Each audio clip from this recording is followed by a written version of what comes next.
All right, everybody, continuing on with our Super Bowl Radio Row programming here on the Locked On Podcast Network. Your team every day. Ross Jackson here, Locked On Saints, and I am sitting with an absolute legend right now, Kyle Turley, former New Orleans Saint, former NFL pro. You see the Rams cap, so I assume you're pulling for the Bengals this weekend. Yeah, of course. Right? I'm going for the Saints, man, right here. Gotta love it. Yeah, I got to go for my Rams, man. I'm a home team guy, man. I've been a fan since I was a kid. Love it. Yeah, you got the old school Rams World Order on the side of the cap there. That's absolutely right. love All it. day. So you're doing a lot of amazing things, man. Like, you had an outstanding NFL career. You are one of just the most fun dudes to talk to every time that I see you in your interviews. And now you're working with a great team. Jim McMahon, you're working with all of these guys to bring awareness and to have all of this sort of positive impact after your NFL career. What have you got working on right now? Yeah, just continuing the message, you know. Yeah. I mean, I've had this opportunity to get involved in all these different topics of discussion revolving our community and dealing with our health and this afterlife of football and how do you go about this, you know? And our community struggled, and we found a solution in cannabis, you know, so it's something that we have to talk about, you know, and as you understand the science of this and that the number one regulatory system in the human body is the endogenous cannabinoid system, you know, and you find these things out as you go along and have these experiences, and then go to your smartphones and use them to get smarter instead of dumber, you know. You can find some amazing things. Cannabis is one of those. So we started a company, and, you know, the rest is history. We're all over California right now and licensing in every state we can. That's awesome. It's so good. The intersection of cannabis and the NFL has been a hot topic for a long time. It was in the CBA negotiations here recently. How has the game changed in terms of that from your playing time to now? Yeah, night and day, obviously. I mean, you know, you didn't think of doing that and risking your career. I didn't participate in using cannabis till my third year in the NFL. You know, I was going through a lot of issues. They kept pilling me out. And then a couple of players said, Kyle, you know, here, man, try this at night. Instead of I see you asking these doctors all the time for help, and you might want to try this. You know? And it was that one experience that told me there's something to this. You know, help me sleep, help me eat. And it was just used for that throughout my playing career. Just you know, randomly after the day. You know, I don't drink, I don't do any of that, but I needed something, and these pills weren't doing anything. Although I still stayed on those pills of these doctors for all those years, 20 plus years. Until ultimately a lot of the long-term effects started surfacing. I was in and out of the hospital, and then cannabis was that resolution that got me off of every one of those, and over 8 years not taking even an aspirin. That's awesome. To deal with all this. You know, plates and screws and all this orthopedic pain, and then the cognitive stuff. It's undeniable. Yeah, absolutely. And you had to do, I'm sure, you don't have to go into specifics, but you had to do a lot to, like, dodge getting in trouble around all this, and all you're trying to do is take care of yourself, right? Well, in the NFL, as I found it out, it was only a one-time-a-year test. College is random. So the NFL is once a year, you know, training camp, and then once you pass that, you can do whatever you want street drug-wise, I found out. That's why the NFL was so crazy for so long, right? They just get that test over with and let everybody do all the cocaine and, you know, everything else they wanted to do, and they were doing it. It was in locker rooms, you know, just like the pills are in these locker rooms still to this day. Incredible. Unfortunately, cannabis is that slow rollout, you know. It was brought up to my attention. I mentioned if this was discovered today, you know, and didn't have all this reefer madness and all this stigma, what would we be saying about this amazing plant that just grows out of the ground and how it's addressing all these things now and even into COVID? Absolutely. Especially right now, like, you have so many people that are now dealing with a lot of mental impact from being isolated and everything. So it's not even just about, in terms of what you're raising awareness about, the impact for athletes, it's the impact for the everyday person. 100%. You know, I don't consider myself you know, I got all these special injuries. You know, a brain injury happens to a lot of people. You know, anybody that falls and receives a traumatic brain injury is at risk of this disease and this protein building up. This that is a very progressive disease. All the studies speak to that. So, you know, if we can help resolve it on our levels, you know, where my brain's considered the brain of an 85 to 90-year-old man, when I go talk to these doctors and they do all these tests with me, I'm living at 46 with full-blown Alzheimer's almost. Wow, man. I mean, this is a real thing, and people don't understand how can you do that.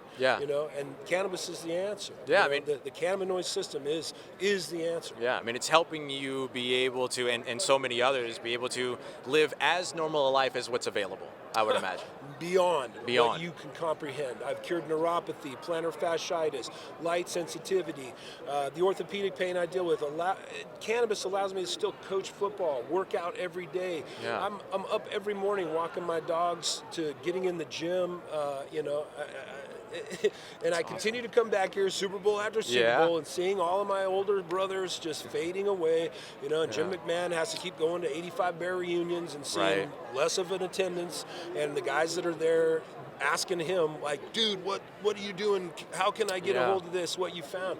You just have to commit to it, at the end of the day, just like you committed to the game of football. Yeah, really incredible. And you were certainly committed to the game of football. Obviously, we've cataloged the things that you've gone through because of it, but the playing time that you had, lots of memories there. I have to ask you, I cover the New Orleans Saints. That's right. You know one of the biggest moments and one of the most popular fan moments in the entire NFL franchise of the New Orleans Saints is the helmet toss. How do you feel knowing that is still something that people, you see it on Twitter all the time, comes up on gifts? How does that feel? Yeah, it's awesome. I was a lineman, we didn't get any notoriety. It's the only fame I get, Oh, you're that guy that threw the helmet. Wait, who are you again? Oh, it was like, I used to have hair, sorry. It was long. Yeah. Hey, there he is. There he is, man, Jim McMahon. Yeah, now, so we're in our new life, man, and it's awesome. And the only way to do it is through finding out how to figure out your health, man. It's awesome. Yeah, incredible. Wish I had it back when I was playing in New Orleans. Would have probably played 20 more years, dealt with that situation with Mickey Loomis a little better, because those guys don't know how to be grown up. And, unfortunately, I was a young man, but cannabis will allow me, I think, that pause to, not agree to that trade. And, who knows, man, what would happen. Yeah, well, hey, look, I got to tell you, man, it is always so fun to be able to watch what you're doing now and everything. I want to ask you now, as we look ahead to the Super Bowl this weekend, I know you're a Rams fan. You have to be super excited that they're there. I want to start with Matt Stafford. The Matt Stafford trade seems like it was kind of the jumping off point for this Super Bowl run, right? Jared Goff getting traded out, and then you bring in Matt Stafford. What can you say about, and the quarterbacks that you've played for, everything, or played with, what does Matt Stafford bring to this team? Well, obviously he's a tremendous quarterback, and he's had the experience now of playing in a franchise that, didn't have that opportunity really to give him that stage. Or the team to do it. He's got that team now, and it's not just him, it's a collective effort, obviously.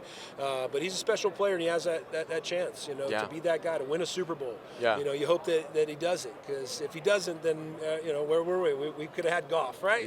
So he's got a lot of pressure on him, man. And so does Joe Burrow, with all the things he's overcome. But he's got a little easier go at it. There's a lot of pressure on Stafford this week, to show up. And I believe he will. He's prepared for it. You know what I mean? At the end of the day, you want those opportunities to come when you're prepared. And, whether I was training for the NFL Combine and showing up and being able to be comfortable and confident that I've done everything I can, I know everything I'm supposed to face here and go do it, to playing in the Super Bowl now, where he's been in the dumps with Detroit. He's gone through all those things. Now he's in a great franchise, worked out all the kinks, and he's ready to perform. I think it's going to be a great day for the Rams. That's awesome. I'm looking forward to it. Everybody's very excited about this game. I want to ask you over on the Rams defensive side, Von Miller, Aaron Donald, Leonard Floyd, how would you match up with these guys if you were still in the NFL today? It'd be awesome. Those are the games I thrived for, the games I love to play in. We're always against the best competition. I hope these Bengal guys get it together for Joe Burrow's sake. I saw that guy just get destroyed in Tennessee. I was at that game. And I don't know he can afford to do that again in the Super Bowl. But, he's talented enough. But that defense of the Rams is going to get after it for sure. I don't know how you get better than the defense in Tennessee against Joe Burrow, but if anybody can do it, it's those guys. Aaron Donald's a beast. He's one of those John Randall-esque type of guys that I had the opportunity to play against. Those types of guys are special, man. So for me, it was always about that game. If I was on the Bengals, I'd just be just losing sleep, just excited to play against these guys. Absolutely. Yeah, you want to show up for those big moments, right? Oh, yeah, and there's no bigger moment than coming up this Sunday. Because if you win, then you did it against the best. Yeah, that's why you want to do it. That's why you want to do it. We appreciate you, Kyle Turley, out here. Make sure you're following everything that he's doing here as well throughout Radio Row. And I'm sure I'll see you in New Orleans sometime soon. Yeah, definitely, man. Kids are out of school. We're moving back. Love it, brother. We appreciate you being here. Yes, Locked Up Podcast Network. Thanks for being here with us here on Radio Row.